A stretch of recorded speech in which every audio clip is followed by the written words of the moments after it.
Let's see this question. The equation of plane passing through the point and parallel to the line.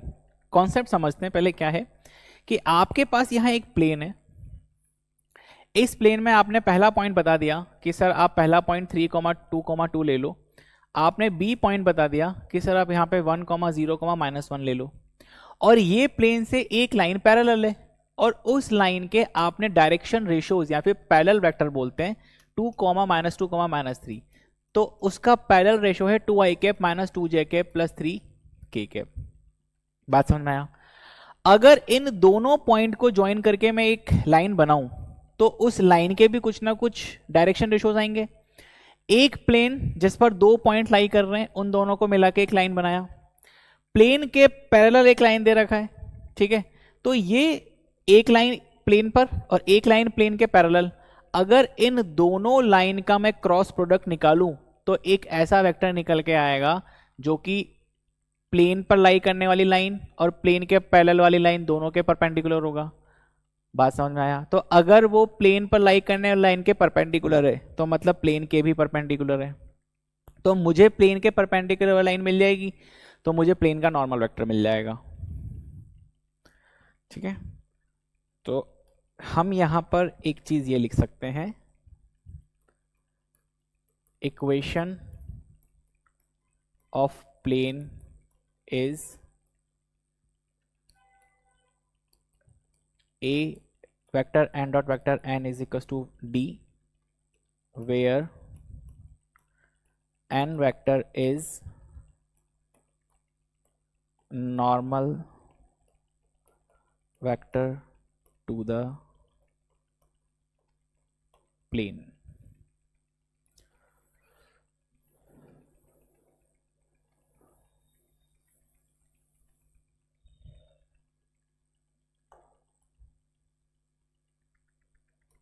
चलो, तो ए point क्या है 3,2,2, B point क्या है 1,0, इन दोनों पॉइंट को ए बी को मिला के मैंने एक n1 वेक्टर बताना चाहा, तो n1 वेक्टर क्या हो जाएगा 3 - 1 2i cap 2 - 0 plus 2 j cap 2 + 1 3k cap. ठीक है, अच्छा इस लाइन के पैरेलल यहां पर एक, इस प्लेन के पैरेलल एक लाइन दे रखी है L, तो उस L का जो पैरेलल वेक्टर होगा उसको मैं दूसरा मतलब n2 वेक्टर मान लेते हैं, 2i cap -2 j cap plus 3k cap.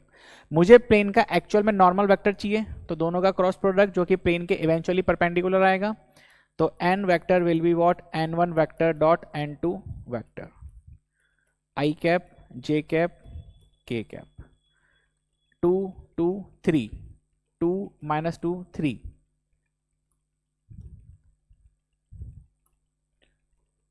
2 2 3 2 - 2 3, तो चलो n वेक्टर क्या हो जाएगा i cap 3 2 6 plus 3 2 6 minus j cap 6 - 6 plus k cap -4 -4,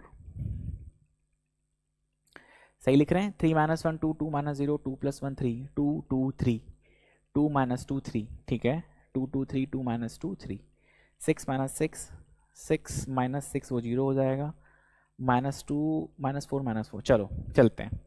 now n vector is what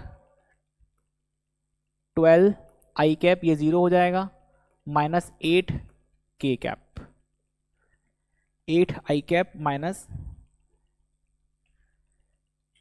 कहीं तो मिस्टेक हो रही है, 3 2 2 1 0 -1 2 - 2 3 2 2 3 2 - 2 3 6 plus 6 minus j 6 - 6 plus k -4 -4, चलो चल के देखते हैं आगे क्या होता है। तो n वेक्टर मिला मुझे 12 i कैप -8 j कैप। अगर इस प्लेन का नॉर्मल वेक्टर मिल गया और प्लेन से पास होने वाला एक पॉइंट मेरे पास है 3 2 2, चलो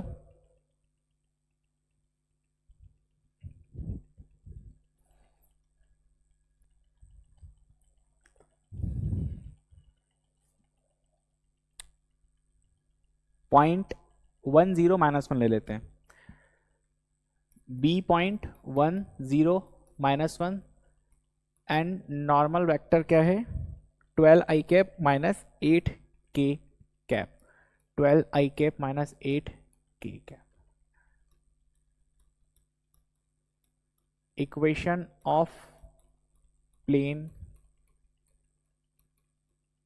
passing through point B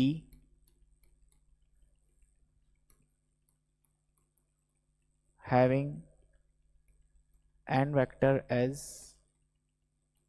normal vector is x minus 1 i cap plus y minus 0 j cap plus z plus 1 k cap dot 12 i cap minus 8 k cap is equals to 0. तो dot product में 12 multiply होगा x minus 1 से, y minus के हो गया, y j का factor नहीं है तो वो 0 हो गया, प्लस z प्लस 1 से कौन मल्टीप्लाई होगा -8 इज इक्वल टू 0. क्या मैं दोनों तरफ से 4 कॉमन लेके कैंसिल कर सकता हूं? तो बचेगा 3 x माइनस 1, 2 कॉमन 4 लेके तो -2 z minus z plus 1 is equal to 0. So 3x minus 3 minus 2z minus 2 is equal to 0. तो प्लेन का इक्वेशन बन जाएगा 3x minus 2z minus 5 is equal to 0. क्या ऐसा कोई ऑप्शन दे रखा है? -3x प्लस 2z प्लस 5 दे रखा है. तो अगर मैं इस इक्वेशन को दोनों साइड माइनस से मल्टीप्लाई करता हूं तो -3x plus 2z plus 5 is equal to 0. अब क्या ऑप्शन मिल सकता है? कोई ऑप्शन डी विल